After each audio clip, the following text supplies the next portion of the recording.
水啦。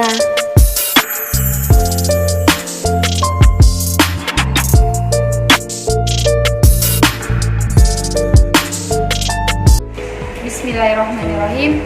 Assalamualaikum warahmatullahi wabarakatuh. Puji syukur kehadiran Allah Subhanahu wa Ta'ala, di mana telah memberikan kita nikmat berupa nikmat sehat, nikmat iman, dan nikmat yang lainnya masih banyak lagi. Di mana pada kesempatan kali ini kita masih diberi kesempatan untuk bertemu, walaupun itu dalam keadaan virtual. Nah, pada kesempatan kali ini saya akan memberikan sedikit materi mengenai 3 teori di dalam Makul Psikologi di semester 3 Pendidikan Agama Islam. Nah, sholawat serta salam tak lupa pula kita haturkan untuk junjungan Nabi besar kita, yaitu Nabi Muhammad SAW, di mana berkat beliaulah kita telah dibawa dari zaman yang kegelapan menuju zaman yang terang benderang. Nah, sebelum saya memberikan materi tersebut, saya ingin memperkenalkan diri terlebih dahulu. Perkenalkan, nama saya Rania Zahra. Saya semester 3, Prodi Pendidikan Agama Islam, Fakultas Tarbiyah dan Ilmu Keguruan, kampus IAIN Pontianak. Nah, di sini saya akan memberikan sedikit atau berbagi kepada teman-teman semua mengenai teori yang ada di dalam mata kuliah psikologi. Pertama itu adalah teori belajar kognitif.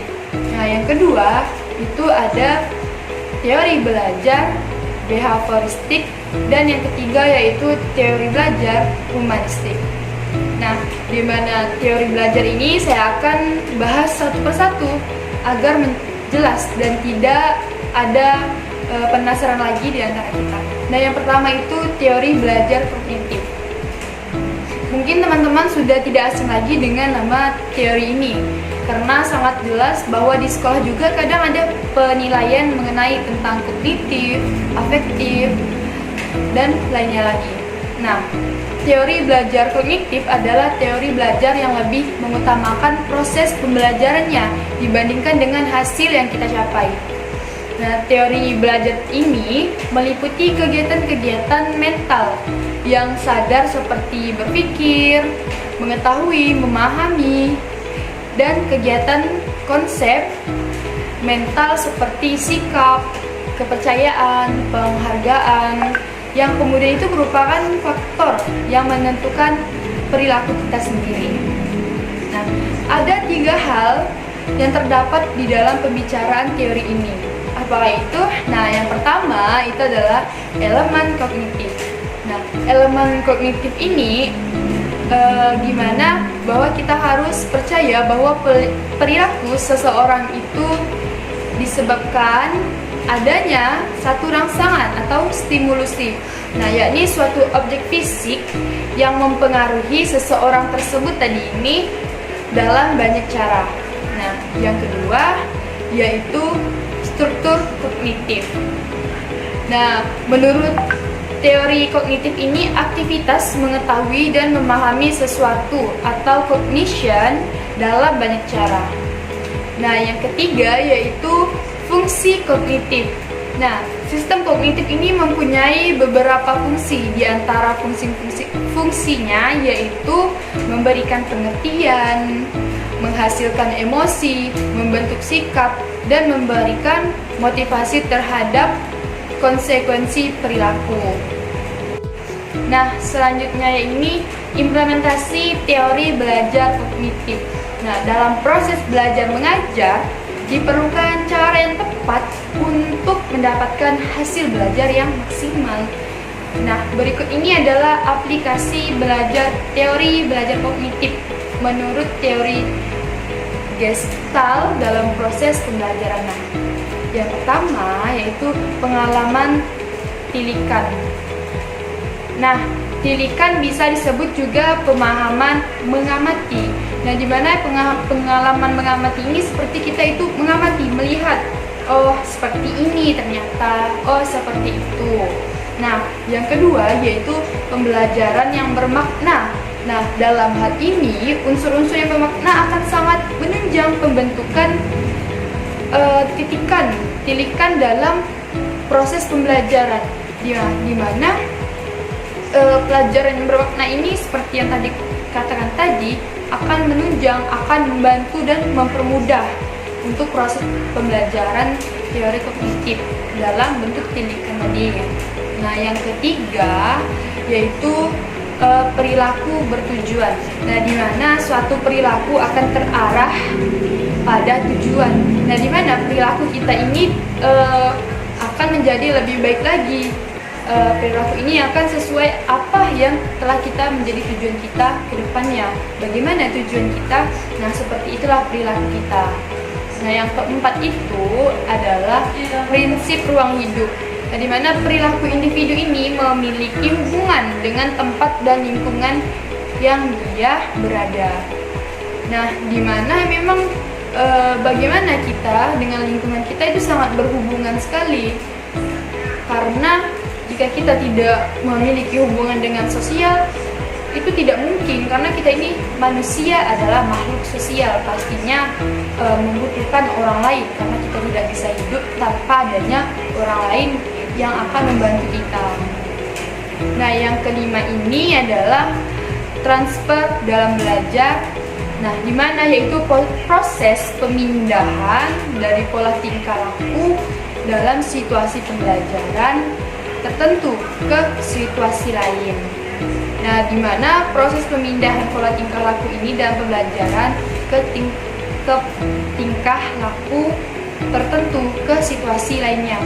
Nah, di mana kita harus bisa menyesuaikan proses tingkah laku kita di belajar dengan situasi lainnya. Kita setelah belajar ini kita harus bisa menyesuaikan diri kita di situasi ini. Jika kita harus seperti ini di situasi ini, kita harus bisa seperti ini. Jadi tidak bisa kita samakan tingkah laku kita dengan semua keadaan, karena setiap keadaan itu harus berbeda-beda. Tidak mungkin kita berada dengan ini, tingkah laku kita seperti ini. Tingkah laku kita berbeda karena tidak sesuai dengan situasi dan kondisi yang ada. Nah, penerapan prinsip teori belajar kognitif ini menurut Gestalt dalam pembelajaran. Nah, yang pertama itu aktivitas suatu cabang olahraga harus dilakukan secara keseluruhan, bukan sebagai pelaksanaan gerak secara pisah-pisah. Nah, yang kedua, tugas utama dari guru atau pelatih adalah untuk memaksimalkan transfer dari latihan di antara berbagai kegiatan. Nah, yang ketiga yaitu penggunaan faktor insight untuk memecahkan masalah. Nah, pemberian contoh pada siswa akan membantu siswa dalam mengamati dan memahami sesuatu masalah sehingga dia mampu menyelesaikannya. Nah, maka dari itu sangat penting sekali. Nah, yang terakhir itu pemahaman tentang hubungan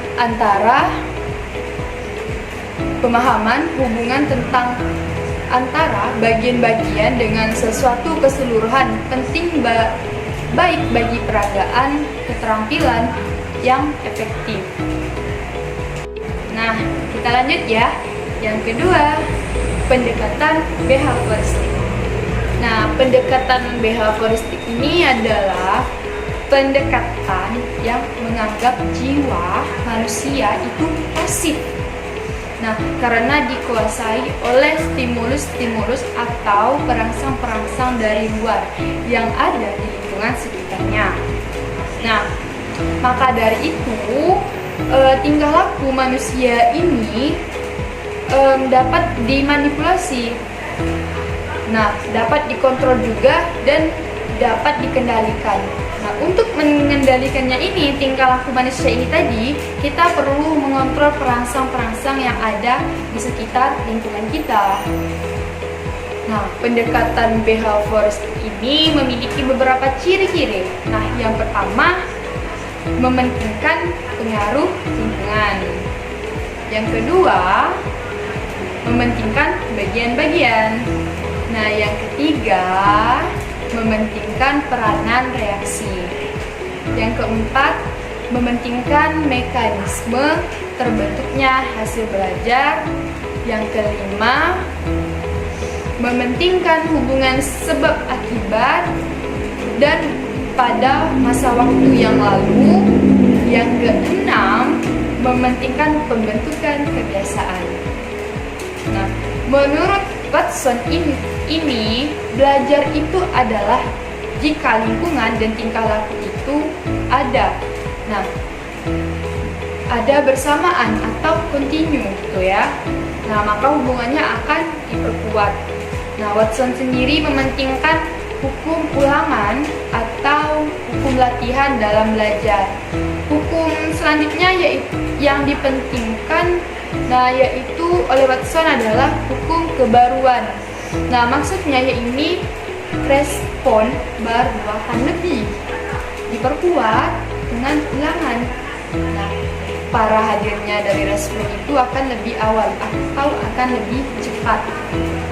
Berikut ada sumbangsi Watson dalam perkembangan psikologi ini.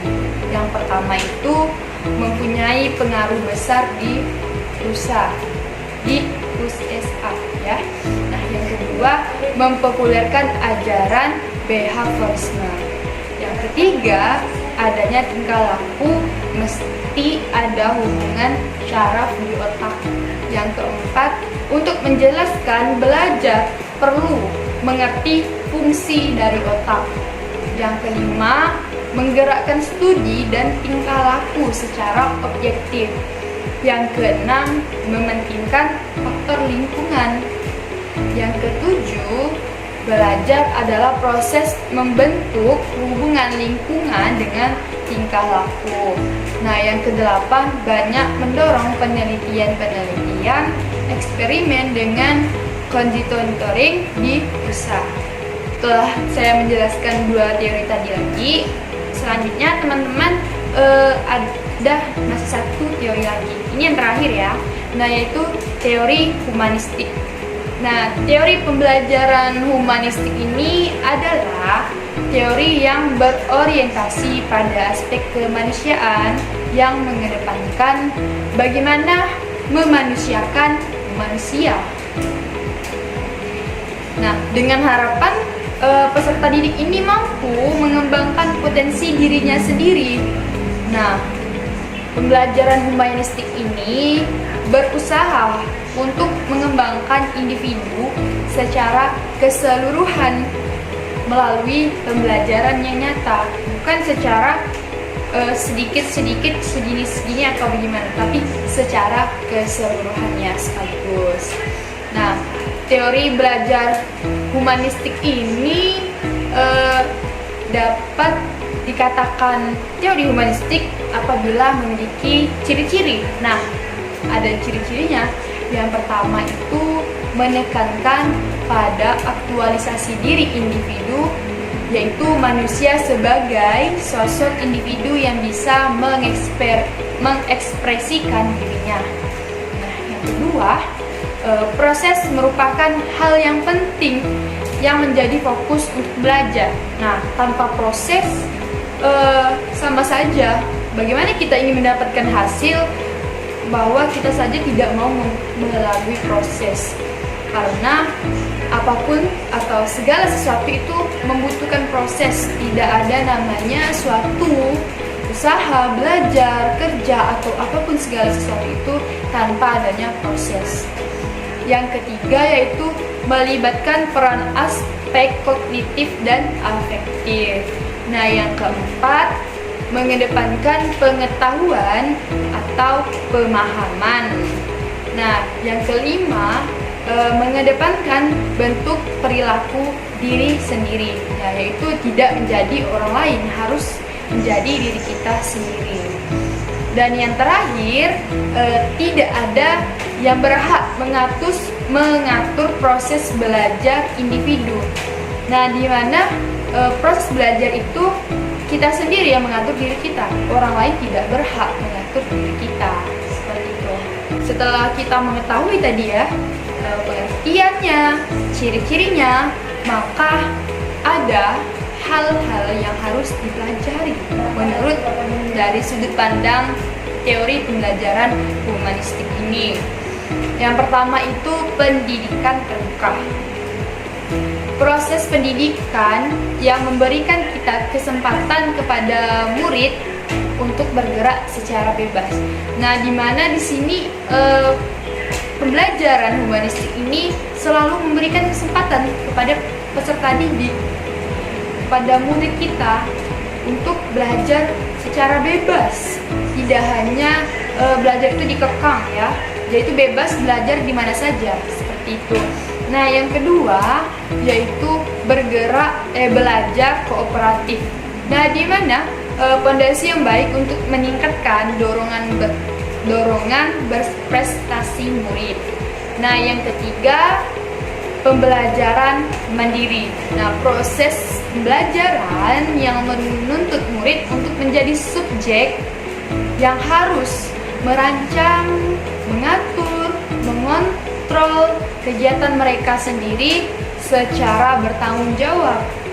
Nah, di mana di sini peserta didik atau murid diajarkan untuk menjadi orang yang bertanggung jawab, harus bisa mandiri, dikerjakan sendiri untuk mengatur, mengontrol, dan apapun itu harus bisa bertanggung jawab atas apa yang telah dikerjakan. Dan yang terakhir yaitu belajar yang terpusat kepada siswa itu sendiri ataupun peserta didik itu sendiri. Nah, strategi pembelajaran yang menempatkan peserta didik ini belajar secara aktif dan mandiri serta bertanggung jawab atas pembelajaran yang dilakukannya. Nah, di mana seperti tadi itu ya, mandiri, diajarkan untuk bertanggung jawab. Nah, di sini yang keempat belajar terpusat pada siswa, di mana juga siswa diajarkan untuk pandai bertanggung jawab, untuk bisa bertanggung jawab atas pembelajaran yang telah dikerjakan atau yang telah dipelajarinya. Nah, teman-teman, mungkin ini ya, hanya ini dapat saya sampaikan 3 teori ini, kognitif, behavioristik, dan humanistik. Semoga teman-teman semua dapat memahaminya dari penjelasan saya tadi. Nah, mohon maaf jika memang penjelasan saya ada yang salah atau mungkin ada yang kurang menurut teman-teman. Nah, saya mohon maaf ya sebesar-besarnya. Nah, itu sebelum itu saya akhiri. Wabillahi taufiq wal hidayah. Assalamualaikum warahmatullahi wabarakatuh. Dadah.